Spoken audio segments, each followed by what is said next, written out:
All right, this is my good buddy Aaron Huff. He is one of the main Luthiers out at Collin's Guitar, but also builds guitars on his own. And he comes to my songwriter retreat every year, and out in the Chinati Hot Springs down by the Mexico border. And at Crooked Crow, we write from scraps and things we find, and we build things together out of things that are considered junk, and we eventually find a gold in them. And Aaron built this guitar for Crooked Crow, and he built it the same way. And he's also built a guitar for Adrianne Lenker of Big Thief, and built guitars for many other people.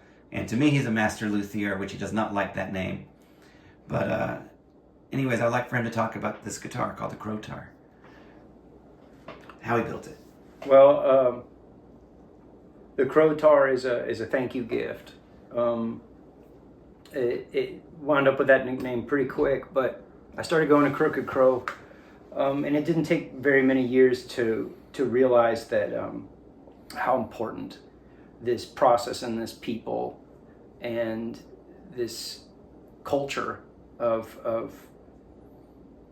building song, finding language that we otherwise wouldn't have found, and therefore elevating things in ourselves that we couldn't another way. And Johan's done such a beautiful job of bringing such a diverse group of people together to do this every year. And so we spend an awful lot of time listening to other people's work and poetry and books and images and discussion of how to find outcomes other than we just naturally arrive at our own.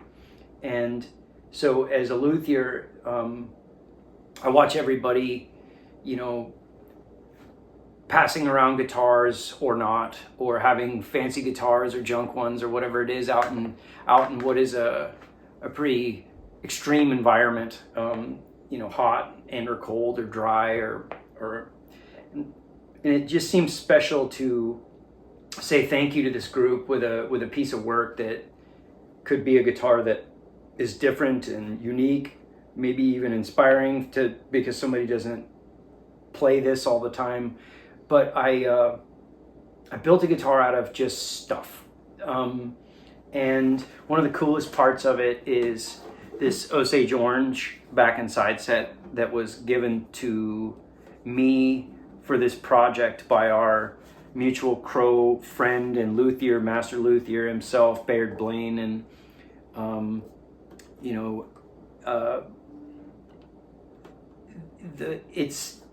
the Osage Orange, or Bodark as some people call it, is what indigenous folks would make their bows out of.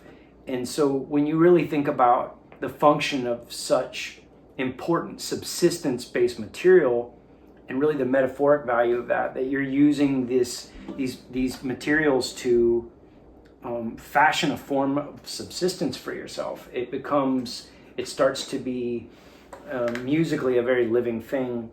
The soundboard is Sitka spruce that came from Canada, and it spent decades as a bridge across a ravine that logging trucks used to get up and down some mountain somewhere. And what could have been discarded as trash was ultimately some resourceful folks made that available to luthiers. The construction inside of it is a lot of cutoffs. There's probably 3 or 4 different species of spruce inside of it that I made the braces out of, and almost deliberately didn't go into it with too much of a sonic plan. The braces are carved kind of like some of the 1930s inspired stuff with pretty deep scallops, and hoping it could be responsive to a variety of playing styles. The fingerboard was sourced from a gentleman that had brought some wood back up in the back of his truck from Mexico. And when we're at Crooked Crow looking south and west, we're looking into Mexico, and it just seems before it was so handled and kind of human oiled, it was pretty bright, almost reddish orange. The nearest species I could come up with that it seemed very much like is cocobolo, like the headstock veneer. But rather than having a plan for a sonic outcome that we do most of the time as luthiers, really having an intention, kind of intuitive engineering. This instrument was very intentionally, metaphorically, and actually assembled from parts, from things that seemed to fit and where the metaphors could plug into our experience. And it's, in my life and in my heart, it seemed the best way that I could just say thank you to this group of people that's shown up for me in so many elegant ways and inspired me and helped me grow. And this guitar has been it's been glued back together, it's been banged around, it's gotten cracked, it's gotten adjusted, we've done some fretwork, we've done all the things that keep a guitar on all four wheels. And so it's just been such an honor to be a part of this community, and it's an honor to see it every now and then when I come visit it at Johan's house. But it's she's hanging in there for now. It says 2017 in there. So if we keep patting her on the back and changing the strings and touching up the bumps and bruises, then she'll keep going, and hopefully the Crooked Crows of the future can maybe find something in it. And it's so I have so much love and appreciation for our community, and so it's a real honor to do this work and to be here with you talking about it. Yeah, man, we love the guitar. It's beautiful, and everybody that plays it has a different experience with it because it just sounds different than most guitars, and that's why we nicknamed it the Crowtar. And from what you told me one time, it was like built from pieces of bridges or something that you noticed. Yeah, I was talking about the soundboard. It Okay. was they would going up into like logging country up in remote areas, that sometimes the logging trucks would have trouble, so they would cut some trees down and make a bridge across a ravine so they could get logging equipment in and out. And so that would I bought it from a gentleman who told me that had been bridge wood, across one of those ravines, and eventually they rot and on the ends, and they just skid them off down the mountain and make a new bridge. But somebody was sharp enough to realize there's something there. So being able to grab these just pieces and pull something together out of it, it wasn't about making the perfect guitar. It was about making a guitar that wasn't precious to any person, but maybe could become special to a group, and it not be the same thing as one person risking their prized possession out in a rough environment, that we could just have what some folks would call a beater, but it's really just something we can all bang on.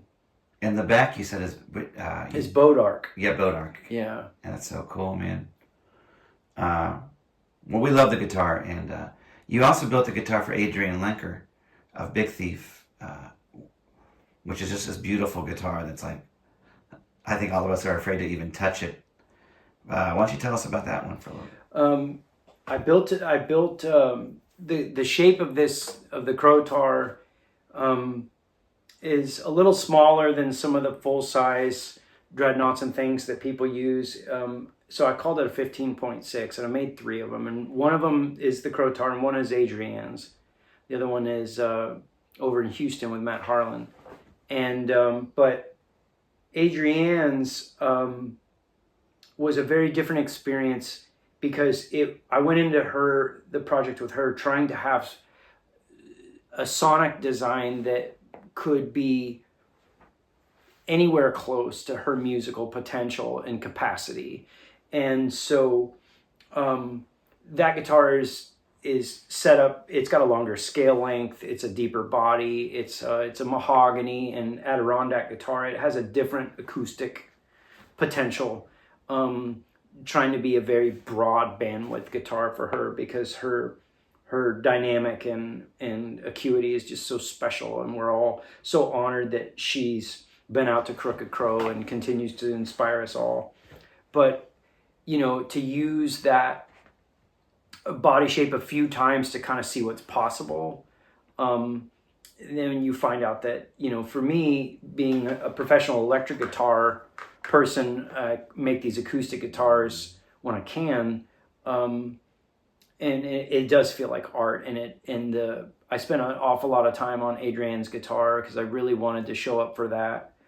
Kind of antithetical to the Crowtar, which was crammed into I think a couple of months. Yeah. Versus a few years at least on hers. But Adrianne's guitar has some unique brace carving and neck construction that try to just give it a very broad bloom. Where the Crowtar, being kind of a pile of metaphors, we weren't quite sure what was going to happen. And, that's great. And so it'll hang in there and carry a tune. And it's interesting with Adrianne's, you can keep up with her and that thing out there, but various work that she's got. But at the end of the day, none of us have answers. None of us know exactly what's going to come out of the emotions or the outcomes or the takeaways from our songs. And it'd be nice to think that in guitars we could get exactly what we wanted. And I think those of us that really spend time with anything we're truly passionate about find out that it's a meandering path, and we get kind of a different takeaway than we expect, and we learn a lot while we're doing it. And so this community, I think, probably working with Adrianne and various other people, has a lot to do with the community built around Crooked Crow.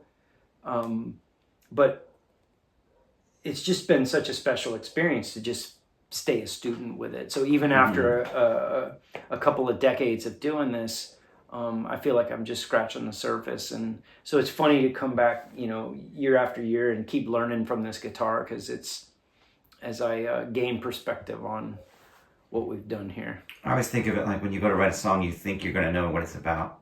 It's like raising a kid. You think they're going to turn out this way, and then they don't. No. And sometimes they turn out way better than you ever thought they would, or they take weird angles or long roads. And I think that's what's so neat about this guitar, is that you didn't know what it's going to be, Even maybe with Adrianne's guitar, as much as you were trying to design it off her tone and her fingers, it's still... Yeah, and it's funny because you can make decisions like, oh, let's make a shorter scale on this guitar so it's comfortable and it's sweet. And you can make, let's talk about body depth or neck width or neck carve, all these little things to try to hope that it is comfortable to the person, more so than being concerned with exactly what the treble sounds like. But still in the brace carve and the scale length, you're influencing its voicing intuitively, but we're going with a lot of hope that the love is what carries it through. And it's been interesting to see how all the different photographs of all the different people that have spent time with it, and it's really an honor to just keep seeing this community just cross-pollinating each other's art. Yeah.